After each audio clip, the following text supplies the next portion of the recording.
My name is Jacob Basden. It's May 29th, 2014. This is my introductory speech. These are my 5 audience members, including the camera person.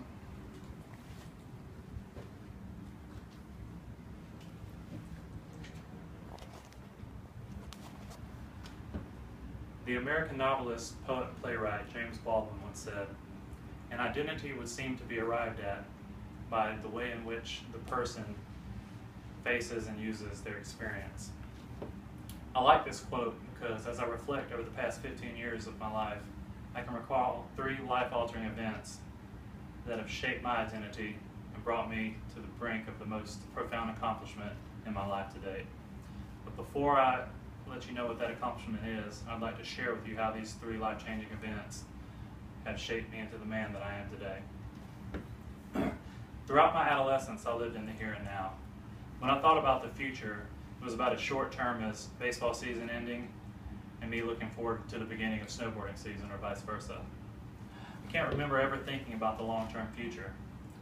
I did well in school despite a lack of effort, but I always seemed to be drawn to less constructive outlets.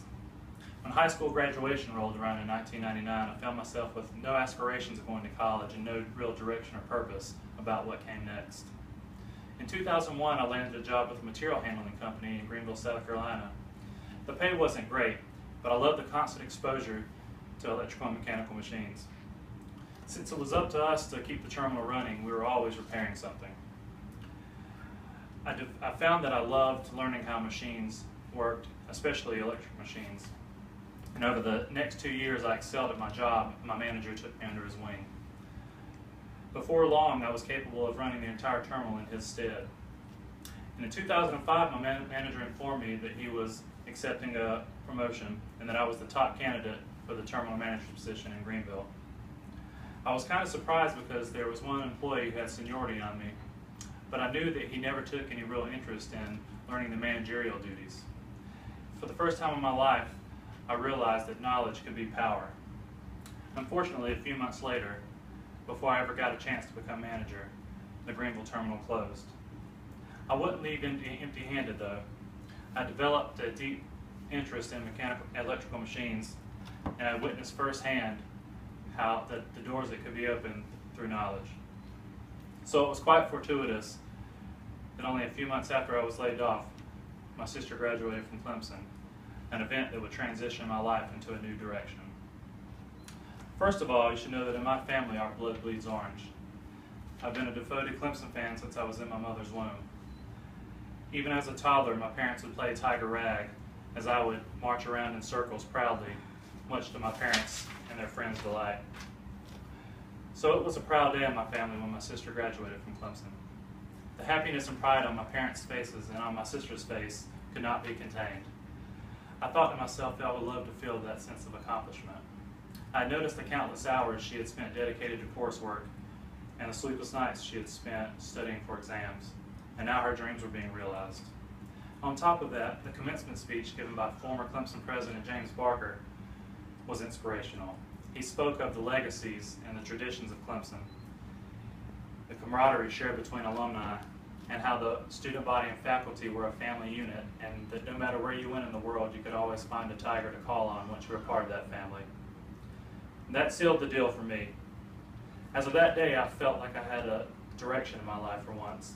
I had a new sense of purpose, and that purpose was getting into Clemson. So over the next few years, I employed the same deep dedication and strong work ethic I learned from my sister to work my way through transfer classes at Tri-County Technical College. And in 2011, my hard work had paid off, and I was officially accepted into the College of Computer and Electrical Engineering at Clemson.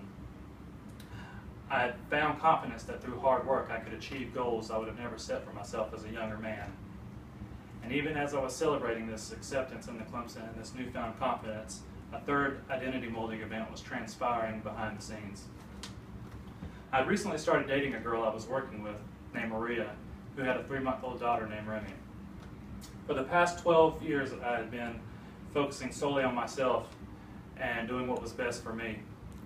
I knew what unconditional love was, and I knew that no matter what kind of trouble I caused my parents, that they would always love me, and I reminded them of that constantly. I noticed how my parents would make sacrifices so I could play sports and do the things I wanted. And I noticed how they encouraged me and were always proud and uplifting of me, even when things didn't turn out my way. But I never understood unconditional love until I was in their shoes. Fast forward to present day, and Maria and I have been together for over 3 years. I developed a deep bond with her and Remy, and I adore them both.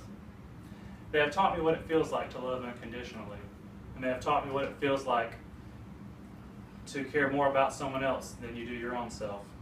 And they motivated me to push through and triumph in times when I thought failure was near. My wonderful parents gave me the blueprint for unconditional love, and Remy and Maria have given me a reason to use it. It's been 15 years now since I graduated high school and still uncertain about the future. I stand before you today, 32 years old, and only a few months away from becoming a graduate of Clemson University. I'm a loyal companion and a dedicated father.